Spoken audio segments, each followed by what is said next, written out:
So recently, Mary Meeker, partner at Kleiner Perkin, recently released her 2018 Internet Trends Report.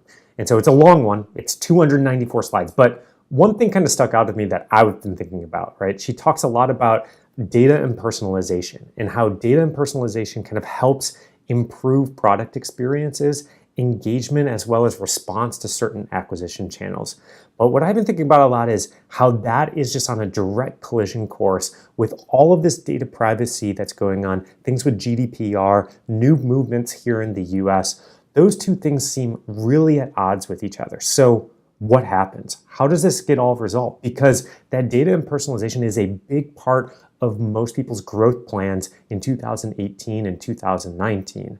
And so one of the things I've been thinking about is that companies kind of live on this spectrum of how they collect data. There's those that collect a ton of passive data that the users don't even know are being collected passively through the usage of their products. And then there's others on the other end of the spectrum where it's more explicit data collection, where the users are kind of handing it over, answering quizzes, entering forms. Think about Stitch Fix's kind of personalization profile as you onboard in that product.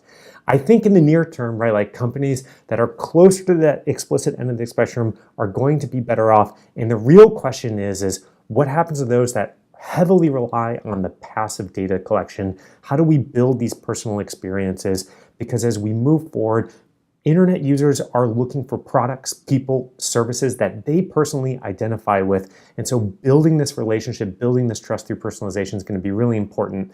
I don't have the answer for where this ends up going, but let's discuss it in the comments below. And if you want any other content like this, check out reforge.com/brief.